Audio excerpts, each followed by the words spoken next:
bonjour à tous, j'espère que vous allez bien. Ici Damien du collectif Teammate pour un nouveau tutoriel. Aujourd'hui, je vous propose de continuer notre tuto dédié à l'intégration responsive d'un fichier vidéo en arrière-plan dans une page web. Donc vous vous souvenez, la dernière fois, on avait réalisé le web design de cette page d'accueil. Donc on avait tout margé, on avait tout coté, on avait défini un code couleur. Et aujourd'hui, je vous propose de vous apprendre à l'intégrer à l'aide du framework de Twitter Bootstrap. Pourquoi on va utiliser Bootstrap? Tout simplement, comme vous le savez certainement, Bootstrap gère vraiment très bien le responsive design d'un site internet, c'est-à-dire que le site va s'adapter en fonction du terminal, que ce soit de l'écran, de la tablette ou du mobile. On va prendre beaucoup d'astuces, on va dire, à travers ce tuto. On fera des petits rappels également sur les positions relatives, les positions absolutes, afin de chevaucher, vous voyez, plusieurs divs.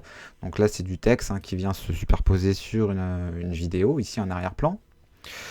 On verra bien sûr comment partir d'un fichier natif, donc d'un point move en Full HD, comment le convertir en différents formats et du coup le compresser, puisqu'à la base c'est une vidéo qui est assez lourde, qui doit faire 40 mégas, donc on verra comment vraiment réduire au maximum son poids et proposer 3 formats différents.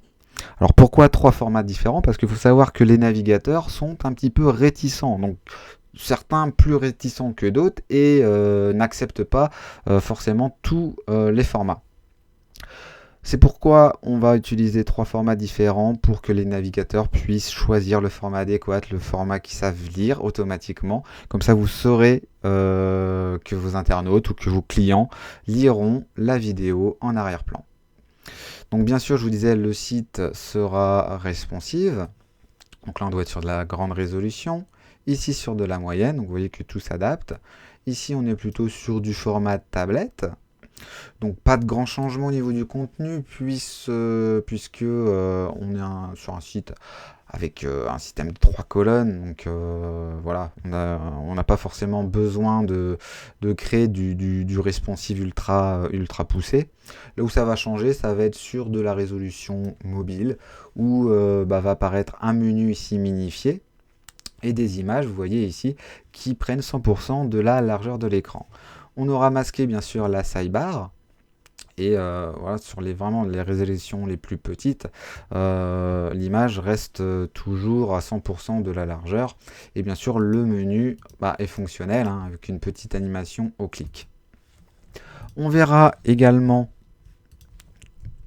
qu'il sera très facile d'utiliser une vidéo YouTube à intégrer aussi en arrière-plan d'un site internet. Donc là, vous voyez, c'est une vidéo YouTube. Bon, je vais juste réduire pour masquer les éléments qui viennent se greffer par-dessus la vidéo. Donc on verra aussi également, vous voyez, comment masquer certains éléments en fonction du terminal. Là, sur de la résolution mobile, je vois pas trop l'intérêt de venir gâcher le visuel avec du texte. Et donc vous allez voir que le responsive marche vraiment très bien aussi sur du player YouTube. Donc voilà, beaucoup de petites astuces à travers ce tutoriel. Si vous avez des questions, il ne faudra pas hésiter à me les poser. Et je vous dis à tout de suite pour commencer le tuto.